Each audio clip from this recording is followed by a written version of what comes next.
Imagine a quiet room. The light is soft, painted in the golden hues of late afternoon. You receive the call.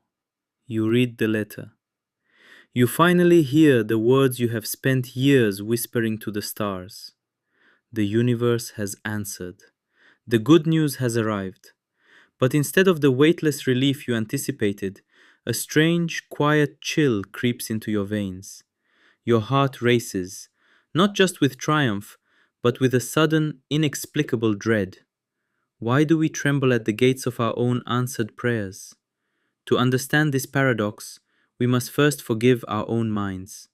Psychologically speaking, our brains are not architects of joy, they are engines of survival. For millennia, human biology was forged in the fires of vigilance. We are the descendants of those who constantly scanned the horizon for danger. Our nervous system is deeply suspicious of peace. When the struggle suddenly ends and the good news arrives, the brain becomes disoriented. It wonders, where is the threat? If there is no lion in the tall grass, the mind will invent a phantom beast just to keep the guards awake. Anxiety is merely your biology, standing in the middle of a beautiful garden, desperately searching for a snake. Yet, the roots of this anxiety reach deeper than biology. They touch the philosophical core of our identity. Who are you when you are no longer yearning? We spend so much of our lives defining ourselves by our absences.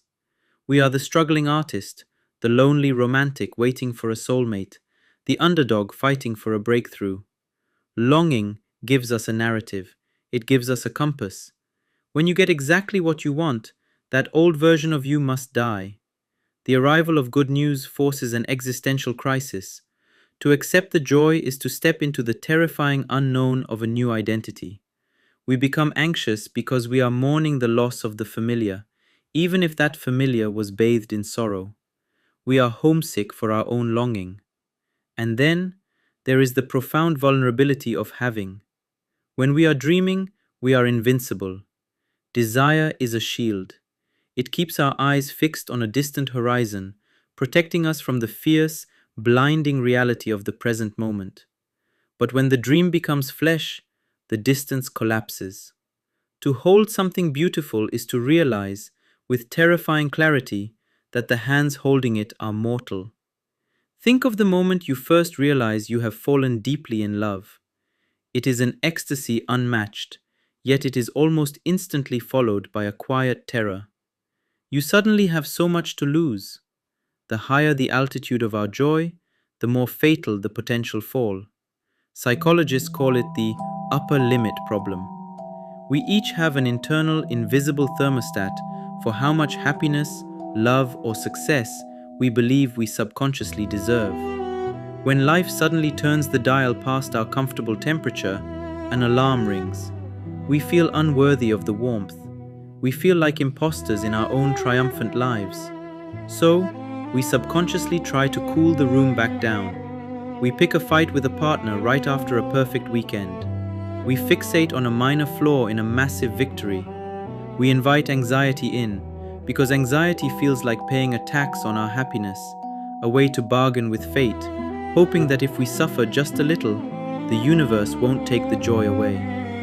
We are romantic creatures, deeply in love with the illusion of forever, yet we are exiled in a universe ruled by impermanence. Joy disrupts the predictable rhythm of our suffering. Pain demands endurance, which is an act of closing oneself off, bracing for impact. But joy? Joy demands surrender. It asks us to open our hands, to drop our armor, and to stand entirely naked in the light of a fleeting moment. We resist it because it forces us to confront the passage of time. To celebrate the present is to admit that the present will eventually become the past. But what if we chose to reframe this panic? What if the tightness in your chest is not a warning of impending doom, but the profound physical sensation of your heart expanding to hold more light? To accept good news requires a breathtaking amount of courage. It is the courage to say, I know this moment will not last forever, but I will inhabit it fully while it is mine. It is the philosophical acceptance that the beauty of a flower is not diminished by the fact that it will eventually wither. Its impermanence is precisely what makes its bloom so precious. So, the next time the good news arrives, let the anxiety wash over you. Do not judge it, do not fight it. Acknowledge it as the proof of your own emotional depth. It is the echo of a soul that knows the immense value of what it has just been given. Step out of the comfortable numbness of waiting, out of the shadows of your old striving self, and into the beautiful, fragile, terrifying arena of having. You have waited so long for the sun. Do not close your eyes now that it is finally shining.